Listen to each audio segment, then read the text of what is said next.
आदरणीय प्रधानमंत्री जी, उत्तर प्रदेश के आदरणीय मुख्यमंत्री जी, आदरणीय राज्यपाल महोदया,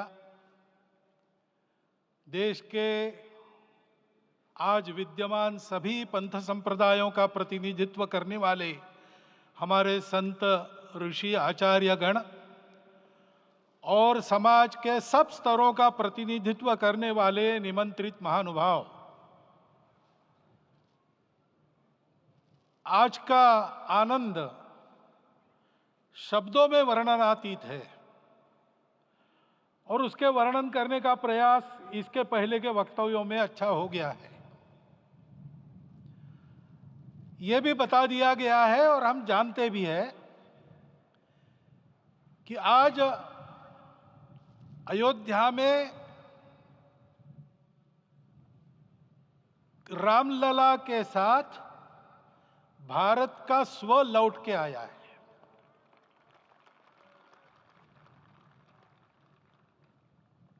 और संपूर्ण विश्व को त्रासदी से राहत देने वाला एक नया भारत खड़ा होके रहेगा, इसका प्रतीक आज का कार्यक्रम बन गया है।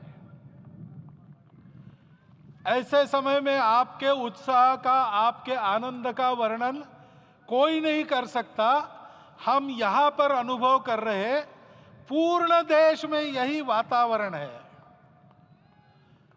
छोटे छोटे मंदिर के सामने दूरदर्शन पर इस कार्यक्रम को सुनने वाले हमारे समाज के करोड़ों बंधु वहां पहुंच न पाए, ऐसे घर घर के हमारे नागरिक सज्जन, माता भगिनी सब भाव विभोर है, सब में आनंद है, सब में उत्साह है। और ऐसे समय में जोश की बातों में थोड़ी सी होश की बात करने का काम मुझे ही दिया जाता है। आज हमने सुना कि इस प्राण प्रतिष्ठा महोत्सव में पधारने के पूर्व प्रधानमंत्री जी ने कठोर व्रत रखा। जितना कठोर व्रत रखने को कहा था, उससे कई गुना अधिक कठोर व्रताचरण उन्होंने किया। मेरे पुराना उनसे परिचय है, मैं जानता हूं वो तपस्वी है ही, परंतु वो अकेले तप कर रहे हैं, हम क्या करेंगे। अयोध्या में रामलला आए, अयोध्या से बाहर क्यों गए थे? रामायण में क्यों गए थे बाहर? तो अयोध्या में कलह हुआ। अयोध्या उस पुरी का नाम है जिसमें कोई द्वंद्व नहीं, जिसमें कोई कलह नहीं, जिसमें कोई दुविधा नहीं। वो हुआ 14 वर्ष वनवास में गए। वो सब ठीक होने के बाद दुनिया के कलह को मिटा के वापिस आए। आज रामलला वापस फिर से आए हैं 500 साल के बाद। जिनके त्याग, तपस्या, प्रयासों से ये सोने का दिन आज हम देख रहे, सुवर्ण दिवस देख रहे, उनका स्मरण प्राण प्रतिष्ठा के संकल्प में हम लोगों ने कहा, आपने सुना होगा, स्मरण किया। उनकी तपस्या को, उनके त्याग को, उनके परिश्रम को शत बार, सहस्त्र बार, कोटि बार नमन है। रामलला के यहां इस युग में आज के दिन फिर वापस आने का इतिहास जो जो श्रवण करेगा वो राष्ट्र के लिए कर्मप्रवण होगा और उसके राष्ट्र का सब दुख दैन्य हरण होगा। ऐसे इस इतिहास का सामर्थ्य है। परंतु उसमें हमारे लिए कर्तव्य का आदेश भी है। प्रधानमंत्री जी ने तप किया, अब हमको भी तप करना है। राम राज्य आने वाला है, वो कैसा था? दैहिक दैविक भौतिक तापा, राम राज नहीं कहु व्यापा। सब नर करहि परस्पर प्रीति, चलहि स्वधर्म निरत श्रुति नीति। सब निर्दंभ धर्मरत पुनि, नर अरु नारी चतुर सब गुनी। सब गुणज्ञ पंडित सब ज्ञानी, सब कृतज्ञ नहीं कपट सयानी। राम राज्य के सामान्य नागरिकों का जो वर्णन है, हम भी इस गौरवमय भारतवर्ष की संतानें हैं। कोटि कोटि कंठ उसका जयगान करने वाले हमारे हैं। हमको इस प्रकार के व्यवहार को रखने का तप आचरण करना पड़ेगा। हमको भी सारे कलह को विदाई देनी पड़ेगी। छोटे छोटे परस्पर मत रहते हैं, छोटे छोटे विवाद रहते हैं, उसको लेकर लड़ाई करने की आदत छोड़ देनी पड़ेगी। आखिर है क्या? ये बात बताइए, वो सामान्य नागरिक कैसे थे? निर्दंभ, प्रामाणिकता से आचरण करने वाले, केवल बातें करने वाले नहीं और बातें करके उसका अहंकार पालने वाले नहीं थे। काम करते थे, आचरण करते थे और अहंकार नहीं था। ऐसे वो थे और धर्मरत थे। यानी क्या थे? इस पर कठिन भाषा में प्रवचन बहुत लंबा हो सकता है, लेकिन थोड़े में धर्म के जो 4 मूल्य जिनकी चौखट पर धर्म है, ऐसा श्रीमद् भागवत में बताया है, सत्य करुणा शुचिता तपस, उसका आज हमारे लिए युगानुकूल आचरण क्या है? तो सत्य कहता है कि सब घटों में राम है, ब्रह्म सत्य है, वही सर्वत्र है।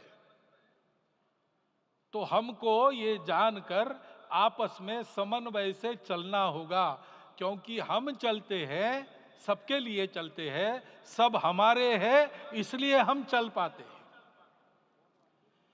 और इसलिए आपस में समन्वय रखकर व्यवहार करना, यह धर्म का पहला जो पैर है, सत्य, उसका आचरण है।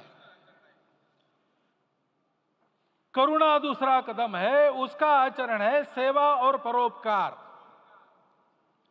सरकार की कई योजनाएं गरीबों को राहत दे रही, सब हो रहा है, लेकिन हमारा भी कर्तव्य है, ये सब समाज बांधव हमारे अपने बंधु है। तो जहां हमको दुख दिखता है, पीड़ा दिखती है, वहां हम दौड़ जाए, सेवा करें, दोनों हाथों से कमाएं, अपने लिए न्यूनतम आवश्यक रखकर बाकी सारा वापस दे, सेवा और परोपकार के माध्यम से। यह करुणा का अर्थ आज है। शुचिता पर चलना है, यानी पवित्रता होनी चाहिए। पवित्रता के लिए संयम चाहिए, अपने को रोकना है। सब अपनी इच्छाएं, सब अपने मत, सब अपनी बातें ठीक होंगी ही ऐसा नहीं, और होगी तो भी अन्यों के भी मत है, अन्यों की भी इच्छाएं हैं। और इसलिए अपने आप को संयम में रखते हैं तो सारी पृथ्वी सब मानवों को जीवित रखेगी। गांधी जी कहते थे, earth has enough for everyone's need, but it cannot satisfy everyone's greed. तो लोभ नहीं करना, संयम में रहना और अनुशासन का पालन करना, अपने जीवन में अनुशासित रहना, अपने कुटुंब में अनुशासन रहना, अपने समाज में अनुशासन रहना। सामाजिक जीवन में नागरिक अनुशासन का पालन करना। भगिनी निवेदिता कहती थी कि स्वतंत्र देश में नागरिक संवेदना रखना और नागरिक अनुशासन का पालन करना, यही देशभक्ति का रूप है। इससे जीवन में पवित्रता आती है। और तपस का तो मूर्तिमान उदाहरण आपके सामने आज दिया गया। व्यक्तिगत तपस तो हम करेंगे, सामूहिक तपस क्या है? संगच्छध्वम संवदध्वम संवो मनांसी जानता। हम साथ चलेंगे, बोलेंगे आपस में, उसमें से एक सहमति का संवाद निकालेंगे, एक ही भाषा बोलेंगे, वो वाणी मन वचन कर्म समन्वित होगा और मिलके चलेंगे, अपने देश को विश्वगुरु बनाएंगे। ये तपस हम सबको करना है। 500 वर्षों तक अनेक पीढ़ियों ने लगकर परिश्रम करके, प्राणों का बलिदान देके, खून पसीना बहाकर आज ये आनंद का दिन सारे राष्ट्र को उपलब्ध करा दिया। उन सब के प्रति हमारे मन में कृतज्ञता है। मैं यहाँ बैठता हूँ तो मेरे मन में विचार आता है कि मुझे बिठाया, मैंने क्या किया। वो तो जो उन्होंने किया उसका प्रतिनिधि भी मुझे बनाया गया है। उस प्रतिनिधि के नाते मैं ये अवदान स्वीकार करता हूं और उन्हीं को अर्पण करता हूं। परंतु उनका ये व्रत हमको आगे लेके जाना है। जिस धर्म स्थापना विश्व में करने के लिए राम का अवतार हुआ था, उस धर्म स्थापना को अनुकूल स्थिति अपने आचरण में अपने देश में उत्पन्न करना, यह अपना कर्तव्य बनता है। रामलला आए हैं हमारे मन को आह्लादित करने के लिए, उत्साही करने के लिए, प्रेरणा देने के लिए, साथ साथ इस कर्तव्य की याद दिलाकर उसमें कृति प्रवण करने के लिए आए हैं। उनका आदेश सर पे लेके हम यहां से जाए। सब लोग तो यहां आ नहीं सके, लेकिन वो सुन रहे, देख रहे। अभी इसी क्षण से इस व्रत का पालन हम करेंगे तो मंदिर निर्माण पूरे होते होते विश्व गुरु भारत का निर्माण भी पूरा हो जाएगा। इतनी क्षमता हम सबकी है। इसका मैं एक बार स्मरण देता हूं, आप सबको धन्यवाद देता हूं और मेरे 4 शब्द समाप्त करता हूं।